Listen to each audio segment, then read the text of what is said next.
ఓం నమ శివాయ. శ్రీ మాత్రే నమః. ఓం శ్రీ సాయిరాం. అందరికీ నమస్కారం అండి. కార్తీక సోమవారం పరమేశ్వరుడికి ఎంతో ఇష్టమైన రోజు. ఈరోజు ఉదయం మరియు సాయంత్రం స్నానం చేసే నీటిలో ఇది ఒక్కటి కలిపి స్నానం చేసుకుంటే చాలు, తిరుగులేని రాజయోగం పడుతుంది. మహాశివుడి అనుగ్రహంతో సకల ఐశ్వర్యాలు సిద్ధిస్తాయి. అంతేకాదు, కార్తీక సోమవారం రోజు నీటిలో ఇది వేసుకొని స్నానం చేస్తే 1 గంటలో కష్టాలు బాధలు పోతాయి, కైలాస ప్రాప్తి కలుగుతుంది. 1000 కోట్ల సంవత్సరాలు శివలోకంలో జీవిస్తూ ఉంటారు. ఇలా స్నానం చేయడం వలన మీ జన్మ జన్మల పాపాలు పోయి కోటి జన్మల పుణ్యం వస్తుంది. మీ శరీరంలోని మనోవ్యాధుల రోగాలు మీ శరీరానికి నూతన ఉత్తేజం ఉల్లాసం వస్తాయి. మరి కార్తీక సోమవారం రోజు నీటిలో ఏం వేసుకొని స్నానం చేయాలి అనే విషయాన్ని ఇప్పుడు ఈ వీడియోలో వివరంగా తెలుసుకుందాము. మరి ఫ్రెండ్స్, ఫస్ట్ అయితే కామెంట్ బాక్స్లో ఓం నమ శివాయ అని చెప్పి కామెంట్ అయితే చేయండి. హరహర మహాదేవ శంభో శంకర్ అని కామెంట్ చేయండి. అలాగే ఈ వీడియోకి ఒక లైక్ కొట్టి మాకు సపోర్ట్ చేయండి. కార్తీక సోమవారం రోజు గుడికి వెళ్ళినప్పుడు కానీ లేదా పూజ చేసినప్పుడు కానీ తెలుపు లేదా ఆకుపచ్చ రంగులో ఉండే దుస్తులు ధరిస్తే చాలా మంచిది. ఆడవారైనా సరే మగవారైనా కార్తీక సోమవారం రోజు ఈ రంగు దుస్తులు ధరిస్తే శివానుగ్రహం కలుగుతుంది, అష్టైశ్వర్యాలు సిద్ధిస్తాయి. కాబట్టి ఈరోజు ఈ దుస్తులను ధరించండి. అలాగే కార్తీక సోమవారం పూజ చేసుకునే స్త్రీలు ఉదయాన్నే నిద్రలేచి సన్నీటితో స్నానం చేసి ఇల్లంతా శుభ్రం చేసుకొని ఇల్లంతా పసుపు నీళ్లు చల్లుకోవాలి. గడపకు పసుపు రాసి కుంకుమ బొట్లు పెట్టి ఇంటి ముందు చక్కటి ముగ్గు వేసుకోవాలి. కార్తీక సోమవారం పూజను ఉదయం 6 నుండి 8 గంటల 15 నిమిషాల లోపు పూర్తి చేసుకోవాలి. కార్తీక సోమవారం పూజకు ఇదే శుభ సమయం. ఈరోజు ఉదయం ముందు పూజ గదిలో దీపాన్ని పెట్టి ఆ తర్వాత తులసి కోట దగ్గర దీపం పెట్టాలి. అలాగే కార్తీక సోమవారం రోజు మీకు ఏ సమయంలోనైనా సరే కుక్క కనిపిస్తే ఆ కుక్కకు పాలు పంచదార కలిపిన అన్నాన్ని పెట్టండి. అలా పెట్టడం వలన జన్మజన్మల పాపాలు పోతాయి, మీకు మహాపుణ్యం వస్తుంది. కార్తీక సోమవారం రోజు మీరు శివాలయానికి వెళ్ళినప్పుడు అక్కడ మామూలు దీపంతో పాటుగా ఒక ఉసిరి దీపాన్ని కానీ లేదా ఒక కొబ్బరి దీపాన్ని కానీ ఒక ఉమ్మెత్త దీపాన్ని కానీ వెలిగించండి. అలా వెలిగిస్తే పరమేశ్వరుడి యొక్క సంపూర్ణ అనుగ్రహం సిద్ధిస్తుంది, ఐశ్వర్యాలు కూడా ప్రాప్తి కలుగుతుంది. పూర్ణిమ రోజు కృతికా నక్షత్రం ఉన్న మాసాన్ని కార్తీక మాసం అంటారు. కార్తీక నక్షత్రం అగ్ని నక్షత్రం. శివుడి 3వ నేత్రం అగ్ని. తన తనయుడు కుమారస్వామిని కృతికలనే ఋషి పత్నులు పెంచడం వల్ల వారి పేరుతో ఉన్న కార్తీక మాసం అంటే ఆ మహాశివుడికి కూడా ఎంతో ఇష్టం. కార్తీక మాసంలోని సోమవారాలు చాలా విశేషమైనది. తెలుగు పంచాంగం ప్రకారం తెలుగు నెలలో ప్రతి ఒక్క నెలకు ఏదో ఒక ప్రత్యేకత ఉంటుంది. అయితే అన్నిటికంటే కూడా కార్తీక మాసానికి ఎంతో ప్రాధాన్యత ఉంది. కార్తీక మాసంలో వచ్చే సోమవారాలకు మరింత ప్రాధాన్యత ఉంది. కార్తీక సోమవారంను పరమేశ్వరుడికి ప్రత్యేక పూజలు చేసి ఉపవాస వ్రతం ఆచరించి దాన ధర్మాలు చేస్తే సకల పాపాల నుండి విముక్తి పొందవచ్చునని శాస్త్రాలు చెప్తూ ఉన్నాయి. కార్తీక సోమవారం అంటే శుభానికి సంకేతం. ఈ పవిత్రమైన రోజున సుమంగళి స్త్రీలు భక్తి శ్రద్ధలతో బోల శంకరుని పూజిస్తే దీర్ఘ సుమంగళి భాగ్యం కలిగిస్తుందని నమ్ముతూ ఉంటారు. అంతేకాదు, సోమవారం రోజున సూర్యోదయానికి ముందే నిద్రలేచి ప్రవహించే నదిలో స్నానం చేసి హరహర శంభో హరహర మహాదేవ అంటూ ఈశ్వరుణ్ణి స్మరించుకుంటే కష్టాలన్నీ కూడా తొలగిపోయి అష్టైశ్వర్యాలు లభిస్తాయి.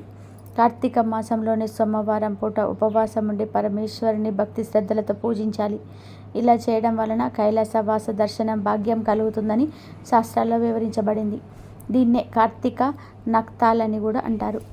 సాధారణంగానే సోమవారం అంటే ఈశ్వరుడికి ప్రీతికరమైనది. అందులోనూ కార్తీక సోమవారాలంటే శివుడికి మరింత ఇష్టం.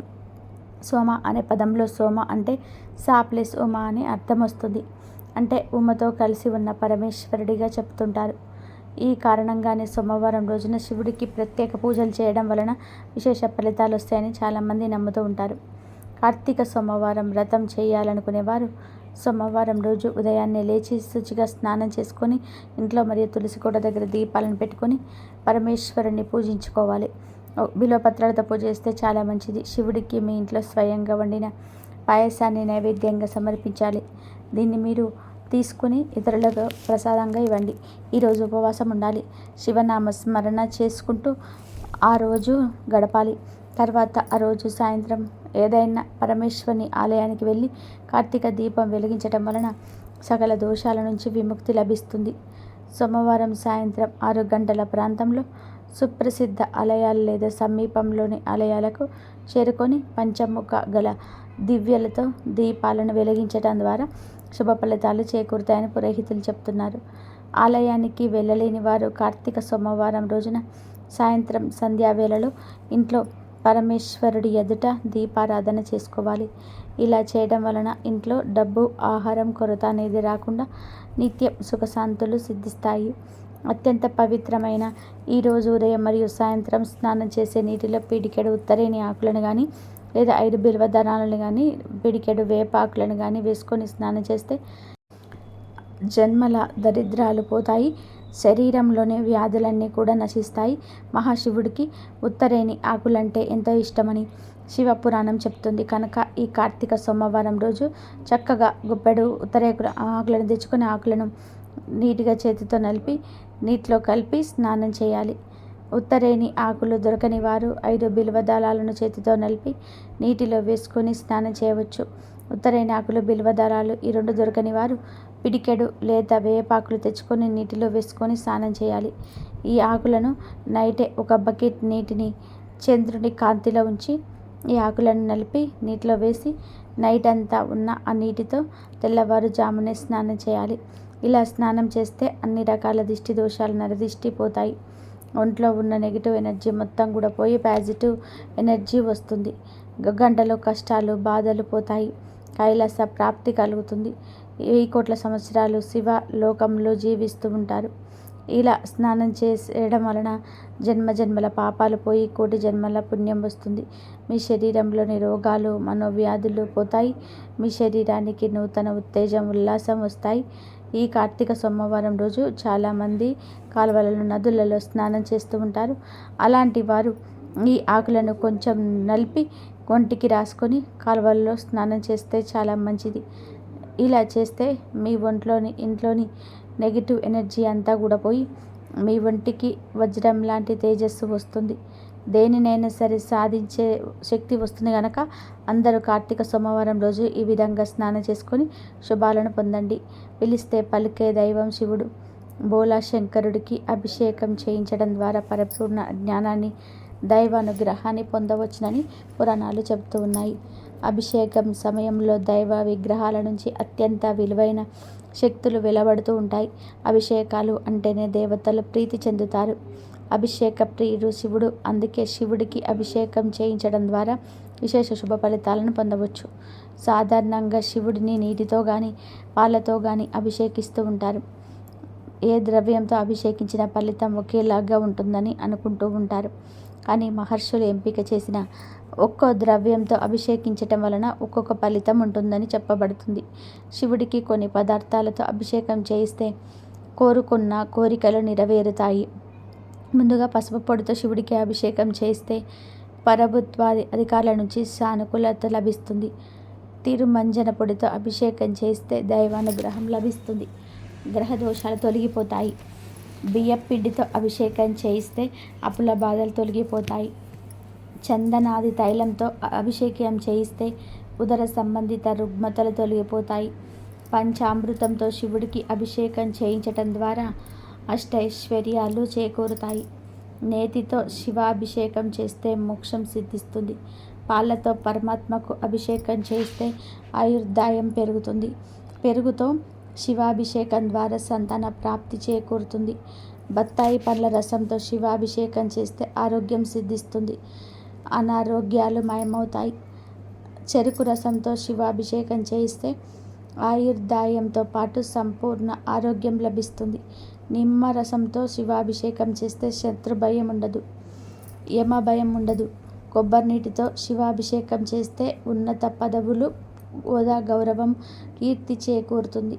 ఉసిరికాయ పొడితో శివాభిషేకం చేస్తే రోగాలు మటుమాయమవుతాయి. పన్నీరుతో శివాభిషేకం చేస్తే సంతోషకరమైన జీవనం ప్రాప్తిస్తుంది. చందనంతో శివాభిషేకం చేయడం ద్వారా కీర్తి ప్రతిష్టలు వెలువడిస్తాయి. గరిక నీటితో శివాభిషేకం చేస్తే నష్టమైన ద్రవ్యం తిరిగి పొందగలరు. పెరుగుతో అభిషేకిస్తే బలము, ఆరోగ్యము, యశస్సు లభించును. భస్మాభిషేకంతో పాపాలు లభించును. అన్నాభిషేకం ద్వారా ఇతి బాధలుండవు, సకల సంతోషాలు సిద్ధిస్తాయి. తేనెతో ఈశ్వరుడికి అభిషేకం చేస్తే అద్భుతమైన గాత్రం సొంతమవుతుందని ఆధ్యాత్మిక పెద్దలు చెప్తున్నారు. కార్తీక సోమవారం గురించి కార్తీక పురాణంలో ఎంతో చక్కగా వివరించారు. ఒకసారి జనక మహారాజు వశిష్ఠ మహామునిని కార్తీక మాసం గురించి వివరించమని అడగగా అందులో భాగంగా కార్తీక సోమవారాల పవిత్రత గురించి వశిష్ఠుల వారు జనక మహారాజుకు ఇలా చెప్తారు. జనక మహారాజా, కార్తీక మాసంలో సోమవార వ్రతానికి భక్తి శ్రద్ధలతో ఆచరించేవారు శివానుగ్రహం పొంది చివరికి కైలాసాన్ని చేరుకుంటారు. కార్తీక మాసంలో వచ్చే ఏ సోమవారం రోజైనా సరే స్నాన జపాదులను ఆచరించిన వారు 1000 అశ్వమేధ యాగాలను చేసినంత ఫలితాలు పొందుతారు.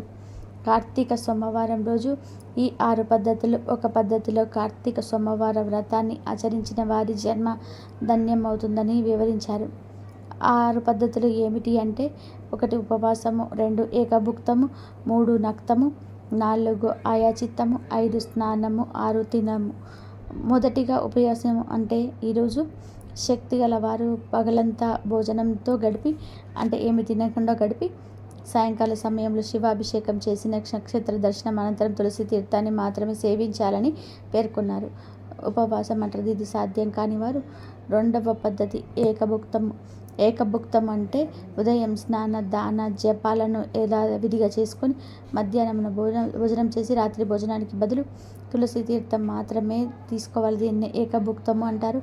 ఇది కూడా సాధ్యం కాని వారు 3వ పద్ధతి నక్తము పాటించాలి. అంటే ఈ పద్ధతిలో పగలంతా కూడా ఉపవాసం ఉండి రాత్రి నక్షత్ర దర్శనం తర్వాత భోజనం కానీ ఆహారంను స్వీకరించాలి. దీనిని నక్తము అంటారు. ఈ ఉపవాస పద్ధతి ఆ మహాశివుడికి అత్యంత ప్రీతికరమైనది. ఇక ఇది కూడా సాధ్యం కాని వారు 4వది అయిన ఆయాచిత్తమును పాటించాలి.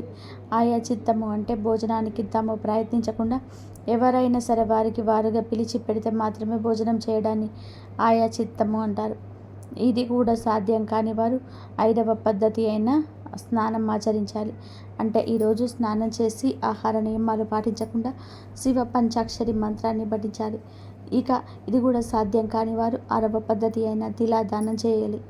తిలాదానం అంటే మంత్ర జప విధులు కూడా తెలియని వారు ఈరోజు నువ్వులను ఒక సద్బ్రాహ్మణుడికి దానం చేసినా సరిపోతుంది. దీనినే తిలాదానం అంటారు. ఈ 6 పద్ధతులు ఈరోజు ఏదో ఒకటి ఖచ్చితంగా ఆచరించాలి. ఏ పద్ధతిని కూడా ఈ కార్తీక సోమవారం నాడు ఆచరించకుండా ఉంటే వారు 8 యుగాల పాటు కుంభీపాక రఘురవాది నరకాలను పొందుతారని జనక మహారాజుకు వశిష్ఠుల వారు చెప్పారు. అంతేకాదు కార్తీక మాసంలో వచ్చే ప్రతి సోమవారం నాడు పగలంతా ఉపవాసం ఉండి రాత్రి నక్షత్ర దర్శనం అనంతరం రాత్రి మాత్రం భోజనం చేస్తారు. అంతా కూడా ఓం నమ శివాయ అనే పంచాక్షరి మంత్రాన్ని జపిస్తూ ఉంటే తప్పనిసరిగా శివానుగ్రహం కలిగి అష్టైశ్వర్యాలు భోగభాగ్యాలు కలిగి శివ సాహిత్యాన్ని పొందుతారని వశిష్ఠ మహాముని జనక మహారాజుతో చెప్పారు. ఈ కార్తీక సోమవారం రోజు అందరూ ఎంతో నిష్టగా ఉపవాసం ఉంటారు, పూజలు చేస్తూ ఉంటారు. కానీ తెలియక ఈ కూరను తినేస్తూ ఉంటారు. అలా ఈ కూరను తినడం వలన మీరు చేసిన పూజలకు ఎటువంటి ఫలితం రాదు. పూజలన్నీ కూడా వృధాగా పోతాయి. అందుకే కార్తీక సోమవారం రోజు అసలు ఈ కూరను తినకూడదని కూడా పురాణాలు చెప్తున్నాయి. ముఖ్యంగా ఈ కార్తీక సోమవారం రోజు పొరపాటున కూడా ఇంట్లో ఆడవాళ్ళు వంకాయ, పుట్టగొడుగులు, గుమ్మడికాయ కూరలను వండకూడదు. ఈరోజు ఎవరు ఈ కూరలను తినకూడదు అని శాస్త్రాలు చెప్తూ ఉన్నాయి. కూరల రూపంలో అయినా సరే, ఫ్రైల రూపంలో అయినా సరే, బజ్జీల రూపంలో, పచ్చళ్ళ రూపంలో, ఇలా ఏ రూపంలోనూ కూడా వంకాయ, పుట్టగొడుగులు మరియు గుమ్మడికాయ తినకూడదు. కాదని కార్తీక సోమవారం రోజు వంకాయలు కానీ, పుట్టగొడుగులను కానీ, గుమ్మడికాయను కానీ తింటే అప్పుల పాలైపోతారు. లేనిపోని కష్టాలు వస్తాయి. చేతిలో ధనమంతా కూడా ఖర్చు అయిపోతుంది. ఐశ్వర్యం హరించుకుపోతుంది. మహాపాపం తగులుతుంది. మీరు చేసే పూజలకు ఫలితం రాదు. శివుడి కోపానికి గురి అవుతారు. గుమ్మడికాయ అంటే బూడిద గుమ్మడికాయ, తీపి గుమ్మడికాయ, ఈ రెండింటిని తినకూడదు. జ్యూసుల రూపంలో కూడా వీటిని తాగకూడదు. కనుక ఈరోజు గుమ్మడికాయను కూర రూపంలో కావచ్చు, పులుసు రూపంలో కావచ్చు, గుమ్మడికాయలను రూపంలో కావచ్చు, గుమ్మడి వడియాల రూపంలో కావచ్చు, అలాగే గుమ్మడికాయతో హల్వా చేస్తారు, ఆ రూపంలో కావచ్చు, జ్యూస్ రూపంలో కావచ్చు, ఇలా ఏ రూపంలోనూ కూడా గుమ్మడికాయను తినకూడదు. ఈ మధ్యన చాలామంది గుమ్మడికాయ జ్యూస్ను ప్రతిరోజు తాగుతూ ఉన్నారు. అలా తాగితే ఆరోగ్యానికి చాలా మంచిది. కానీ ఈ ఒక్కరోజు మాత్రం అలా చేయవద్దు. గుమ్మడికాయను ఏ రూపంలోనూ తీసుకోవద్దు. అలాగే పుట్టగొడుగులను కూడా తినవద్దు. పుట్టగొడుగులు అంటే చాలామందికి ఇష్టం. కానీ కార్తీక సోమవారం రోజు దయచేసి వాటిని తినొద్దు. వీటితో పాటుగా వంకాయను కూడా ఏ రూపంలో తినొద్దు. వంకాయ బజ్జీ, వంకాయ పచ్చడి, వంకాయ కూర ఫ్రై, సాంబార్లో వేసుకొని కానీ ఏ రూపంలో కూడా తినవద్దు. ఈ 3 కూరలను తెలియక తిన్నా కూడా మహాదోషం కలుగుతుంది. కనుక కార్తీక సోమవారం రోజు ఎవరు కూడా ఈ కూరలను వండవద్దు, తినవద్దు. వీటితో పాటుగా కార్తీక సోమవారం రోజు నాన్ వెజ్ కూడా తినకూడదు. అంటే మాంసము, చేపలు, రొయ్యలు, పీతలు, నత్తలు, గుడ్లు ఇలాంటివి ఏమీ కూడా ఈరోజు టచ్ చేయకూడదు. కాబట్టి కూరల రూపంలో కాదు, ఏ రూపంలో కూడా వీటిని స్వీకరించకూడదు. దాదాపు అందరూ కార్తీక మాసంలో నాన్ వెజ్ తినాలి. కానీ కొంతమంది పూజలు చేయని వాళ్ళు తినేస్తుంటారు. అలాంటి వారు ఆదివారం రోజు మాంసం దుకాణాల దగ్గరికి వెళ్ళి మాంసము, చేపలు ఏదో ఒకటి తెచ్చుకొని వండుకొని తింటూ ఉంటారు. ఆ కూర మిగిలిపోతే ఫ్రిడ్జ్లో పెట్టుకొని మళ్ళీ సోమవారం రోజు తింటూ ఉంటారు. కానీ గుర్తుపెట్టుకోండి, అలా కూడా ఈరోజు నాన్ వెజ్ తినకూడదు. మీరు కార్తీక మాసం వ్రతం పాటించకపోయినా కార్తీక మాసంలో మిగతా రోజుల్లో నాన్ వెజ్ తిన్నా పర్వాలేదు. కానీ కనీసం ఒక కార్తీక సోమవారంలో మాత్రం నాన్ వెజ్ తినకుండా ఉండండి. కాదని కార్తీక సోమవారం రోజున నాన్ వెజ్ తిన్నారంటే మాత్రం భవిష్యత్తులో ఎన్ని ఘోరాలు జరుగుతాయో చెప్పలేం. పరమేశ్వరుడి ఆగ్రహానికి గురి అవుతారు. ఎక్కడ లేని కష్టాలన్నీ కూడా మీకు వస్తాయి. అంతేకాదు, ఎవరైతే కార్తీక సోమవారం రోజు నాన్ వెజ్ తింటారో వారి నరకానికి పోతారని కార్తీక పురాణం చెబుతుంది. కనుక దయచేసి కార్తీక సోమవారం రోజు నాన్ వెజ్ తినవద్దు. వంకాయ, పుట్టగొడుగులు, గుమ్మడికాయ, నాన్ వెజ్ ఈ కూరలను కార్తీక సోమవారం రోజు తినకూడదు. కాదని తింటే చేతిలో ధనమంతా కూడా పోతుంది. అప్పుల పాలైపోతారు. పరమేశ్వరుడి ఆగ్రహానికి గురి అవుతారు. నరకానికి పోతారు. కనుక ఎవరు ఈరోజు ఈ కూరలను తినకుండా జాగ్రత్తగా ఉండండి. ఇంకా ఎంతో పవిత్రమైన ఈ కార్తీక సోమవారం రోజున మీరు ఈ చెట్టును తాకితే చాలు, మీ దశ మారిపోతుంది. కనుక బాధలన్నీ పోతాయి. కైలాస ప్రాప్తి కలుగుతుంది. 1000 సంవత్సరాలు శివలోకంలో జీవిస్తారు. ధనలాభం కలుగుతుంది. కోట్ల వర్షం కురుస్తుంది అని శాస్త్రాలు చెప్తూ ఉన్నాయి. హిందువులు అన్ని జీవుల్లోనూ కూడా దేవుణ్ణి చూస్తారు. అందువలనే ఆవులు వంటివి పూజనీయమైన జంతువులయ్యాయి.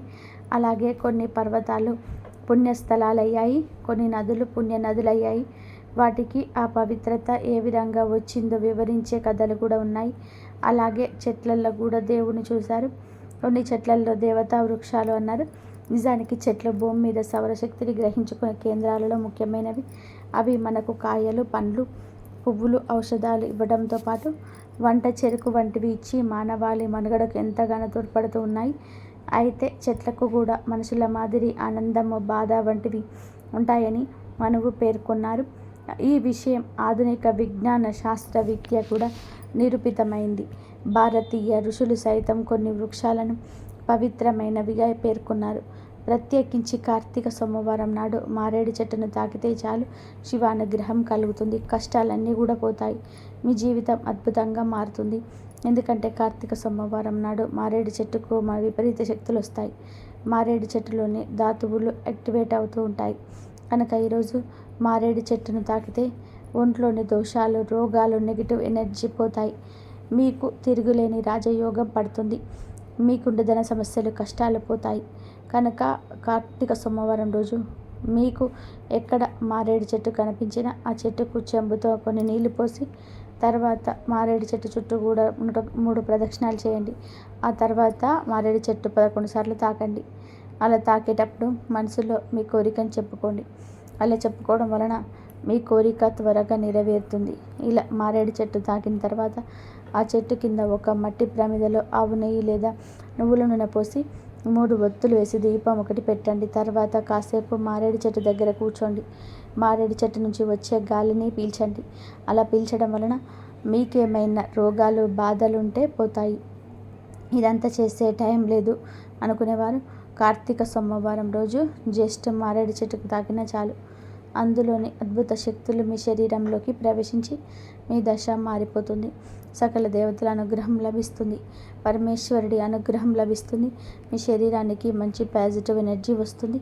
మీ కష్టాలు బాధలు పోతాయి. తరతరాలకు తరగని ఐశ్వర్యం కలుగుతుంది. అంతేకాదు, ఇలా కార్తీక సోమవారం నాడు మారేడు చెట్టు తాకడం వలన చెట్టు మనల్ని నరకం నుంచి తప్పిస్తుంది. కనుక మరణించాక నరక బాధలు ఉండకూడదు అనుకుంటే తప్పనిసరిగా కార్తీక సోమవారం రోజు మారేడు చెట్టును తాకాలి. మారేడు చెట్టు మహిమను గురించి శివపురాణం వివరిస్తుంది. సృష్టిలో మారేడు చెట్టుకు ఒక గొప్పతనం ఉంది. అది ఏమిటి అంటే పువ్వు పుయ్యకుండా కాయ కాస్తుంది. మారేడు దళం 3గా ఉంటుంది. అందుకే త్రిదళం, త్రిగుణాకారం, త్రినేత్రంచ, త్రిరాయుధం, త్రిజన్మ పాప సంహారం, ఏకబిల్వం శివార్పణం అని తలుస్తూ ఉంటాం. మారేడు చెట్టుకు ప్రదక్షిణం చేస్తే 33 కోట్ల మంది దేవతలకు ప్రదక్షిణం చేసినట్లే. ఇంట్లో మారేడు చెట్టు ఉంటే ఆ మారేడు చెట్టు కింద కూర్చొని ఎవరైనా సరే జపం చేసినా పూజ చేసినా అపారమైనటువంటి శక్తి కలుగుతుంది. మారేడు చెట్టు ఆకు కూడా చాలా విశేషమైనది. శివుడికి చాలా ఇష్టమైనది. మారేడు చెట్టు శివ స్వరూపమైనదిగా చెప్పబడుతుంది. మారేడు దళాలు బ్రహ్మ విష్ణు పరమేశ్వరులకు ప్రీతికులుగా చెప్పబడుతున్నాయి. అంతేకాకుండా 3 ఆకులు గల మారేడు దళాన్ని పరమశివుడి 3 నేత్రాలుగా విశ్వసిస్తుంటారు. మారేడు చెట్టు మూలంలో సమస్త లోకాలలోని పుణ్యతీర్థాలు దాగుంటాయని చెప్పబడుతుంది. మారేడు చెట్టు మూలంలో నిలిచిన నీటితో స్నానం చేయడం వలన గంగా నది స్నానం అయితే లభిస్తుందని అంటుంటారు. మనకు శాస్త్రంలో 5 లక్ష్మీ స్నానములు ఉన్నాయని చెప్పారు. అందులో మారేడు దళం ఒకటి. లక్ష్మీదేవి కుడి చేతితో సృష్టించిన చెట్టు మారేడు చెట్టు. అందుకే ఆ చెట్టును పండిన కాయలను శ్రీఫలం అని పిలుస్తుంటారు. మారేడు దళం చాలా పవిత్రమైనది. మారేడు చెట్టు అమోఘమైనది గనక కార్తీక సోమవారం నాడు మీరు కూడా ఈ విధంగా మారేడు చెట్టును తాకండి. సకల ఐశ్వర్యాలను పొంది ఆనందంగా జీవించండి. కార్తీక మాసం నెల రోజులు దీక్షలో ఉండవచ్చు. అలా ఉండలేని వారు కనీసం కార్తీక సోమవారాలైనా సరే కొన్ని నియమాలు పాటించాలని ధర్మశాస్త్రం చెబుతుంది. సోమవారానికి అధిపతి చంద్రుడు. చంద్రుడు మనస్కారకుడు. మనస్సును అదుపులో పెట్టుకోవాలనుకునేవారు, అంటే అనవసరమైన కోరికల వైపు వెళ్ళనీయకుండా ఒక క్రమ పద్ధతిలో తమకేది అవసరం ఏది కాదు తెలుసుకొని తమ కర్మలను తగ్గించుకోవాలనుకునేవారు ఈ సోమవారాలు ప్రాతకాలాన్ని స్నానం చేసి రోజంతా ఉపవాసం ఉండి రాత్రి చంద్రుడిని చూశాక భోజనం చేయడం మంచిది. దీనిని నక్తం అంటారు. సర్వేలో కూడా తెలిసిన విషయం ఏమిటి అంటే సోమవారం ఉదయం గుండెపోటుతో మరణించే శాతం మిగతా రోజుల కంటే ఎక్కువగా ఉంటుంది. దానికి కారణం చంద్రుడు మనస్సు చాలా చంచలమైనది. అది ఒకటి మాట వినదు. తనకు తోచినట్టుగా తాను చేసుకుంటూ వెళ్తుంది. దానిని అదుపులో పెట్టుకోవడం మానవునిగా పుట్టినందుకు మన కర్తవ్యం. ఆ కర్తవ్యాన్ని మర్చి పనులు అనుకూలంగా జరిగి మంచి ఫలితం వస్తే తాము గొప్పగా చేశామని, పనులు అనుకూలంగా లేకపోతే భగవంతుడు అనుకూలించలేదని తమ గొప్పలు చెప్పుకుంటుంటారు. ఇది ఎంత మాత్రం సరైనది కాదు. మనస్సును అదుపులో పెట్టుకోవడం అందరికీ అవసరమే. కాబట్టి అందరూ తప్పకుండా కార్తీక మాసంలో ఈ సోమవారాల వ్రతం చేయాలి. కార్తీక సోమవారం అంతా కూడా పరమేశ్వరుని సేవలో ధరిస్తే విశేష ఫలితాలు వస్తాయి. కార్తీక సోమవారం ఆ పరమేశ్వరుడికి ఎంతో ఇష్టమైన రోజు. ఈ కార్తీక సోమవారం రోజున పరమశివుడికి అభిషేకాలు పూజలు చేయడం వల్ల స్వామివారు ప్రీతి చెంది ఆయన అనుగ్రహం ఎల్లవేళలా మనపై ఉంటుంది. కార్తీక సోమవారం రోజు ముత్తైదువులు ఆలయానికి వెళ్ళి శివుడిని దర్శిస్తే మాంగళ్య బలం చేకూరుతుంది. కార్తీక మాసంలో శివుడు ఆలయాలను సందర్శించి బిల్వదళాలతో ఆయన పూజించడం ఎంతో శుభమని పురాణాలు చెప్తున్నాయి. ఇక ఈ కార్తీక సోమవారం రోజు శివుడిని ఏ పూలతో పూజిస్తే మంచిదనే విషయానికి వస్తే పరమశివుడు భక్తుల దేవుడు. ఉదయపూర్వకంగా పూజిస్తే మహాదేవుడు కోరుకున్నవన్నీ కూడా ఇచ్చేస్తాడని చెప్తూ ఉంటారు. పూల విషయానికి వస్తే ఉమ్మెత్త శివుడికి ఇష్టమైన పుష్పం. అమృత మదనం నుండి వెలువడిన విషయాన్ని శివుడు తాగానే శివుడి వక్షస్థలం నుండి ఈ పుష్పం వచ్చింది. అందుకే మహం, శత్రుత్వం, అసూయ, ద్వేషం అనే విషయాన్ని వదిలించుకోవడానికి శివ పూజ సమయంలో ఉమ్మెత్త పుష్పాన్ని శివుడికి సమర్పిస్తూ ఉంటారు. ఈ పూలతో శివుడిని పూజిస్తే చేసిన పాపాల నుంచి విముక్తి లభిస్తుంది. అలాగే మందార పువ్వు. ఈ పువ్వుతో శివుడిని పూజిస్తే కైలాసంలో నివసించే వరం కలుగుతుంది. ఇంకొక పుష్పం కరవీర పుష్పం. కరవీర పువ్వు బ్యాక్టీరియాను చంపి వ్యాధులను దూరం చేస్తుంది. అనారోగ్యంతో ఉన్నవారు ఈ పువ్వును శివుడికి సమర్పించి భక్తితో పూజిస్తే తప్పకుండా అనారోగ్యం నయమవుతుంది. అలాగే శివుడికి మల్లె పూలను సమర్పిస్తే మీ ఇంట్లో ఐశ్వర్యము, సంపదలు పెరుగుతాయి. అలాగే శివుడిని గులాబీ పూలతో, తామర పూలతో, నల్ల కలువ పూలతో పూజించటం వలన 5 మహాపాపాలు తొలగిపోతాయి. అలాగే జిల్లేడు పూలతో శివుడిని ఆరాధిస్తే మీ కుటుంబంలో సమస్యలు తొలగిపోతాయి.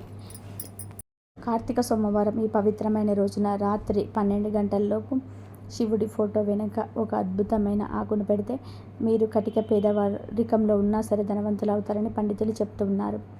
ఈ ఒక్క చిన్న పని మీ జీవితాన్ని పూర్తిగా మార్చేస్తుంది. ఈ రహస్యాన్ని పాటించిన వారికి లక్ష్మీదేవి కటాక్షం లభిస్తుంది. ఈ ఆకును శివుడి ఫోటో వెనుక భక్తితో పెట్టిన వారికి అంతులేని ధనం, అదృష్టము కలుగుతాయని శాస్త్రాలు చెబుతూ ఉన్నాయి. ముఖ్యంగా కార్తీక సోమవారం లాంటి పవిత్రమైన రోజున ఇలా చేయడం వలన ఫలితం వేల రెట్లు పెరుగుతుంది. ఆర్థిక సమస్యలతో బాధపడే వారికి త్వరగా అప్పుల బాధ తీరి ఆర్థిక స్థిరత్వం లభిస్తుంది. మీ ఇంట్లో ధన ప్రవాహం మొదలవుతుంది. ఆగిపోయిన పనులు మళ్ళీ ప్రారంభమై సంపద వృద్ధి చెందుతుంది. ఇంట్లో ఉండే నెగిటివ్ ఎనర్జీ పోయి సుఖ సంతోషాలు, ప్రశాంతత నెలకొంటాయి. శివుడి అనుగ్రహం వలన కోరికలు నెరవేరి మీరు చేసే ప్రతి పనిలో విజయం లభిస్తుంది. సకల శుభాలు, ఆరోగ్యం, ఆయుష్ పెరుగుతాయి. ఇంట్లో ఉన్న పేదరికం పూర్తిగా తొలగిపోయి మీ కుటుంబం సుసంపన్నంగా మారుతుంది. కేవలం ఈ ఆకును పెట్టడం ద్వారానే ఇంతటి మహత్తరమైన మార్పు వస్తుందంటే అది శివుడికి ఎంత ప్రీతికరమైనదో అర్థం చేసుకోవచ్చు. ఆ పరమేశ్వరుడి అనుగ్రహం పొందడానికి ఇంతకంటే సులభమైన మార్గం మరొకటి ఉండదు. ఈ కార్తీక సోమవారం రోజున ఈ చిన్న పరిహారాన్ని తప్పకుండా పాటించి మీ జీవితాన్ని సంతోషమయం చేసుకోండి. మరి ఇంతకీ శివుడి ఫోటో వెనుక పెట్టాల్సిన ఆ ఆకు ఏమిటో ఇప్పుడు మనం ఈ వీడియోలో తెలుసుకుందాము. అంతకన్నా ముందు మా వీడియో నచ్చితే లైక్ చేసి షేర్ చేయండి. అలాగే మా ఛానల్ని కూడా సబ్స్క్రైబ్ చేసుకుని మాకు సపోర్ట్ చేయండి. అలాగే ఓం నమః శివాయ అని కామెంట్ చేయండి. ఇక వీడియోలోకి వస్తే కార్తీక మాసం హిందూ ధర్మంలో అత్యంత పవిత్రమైన మాసం.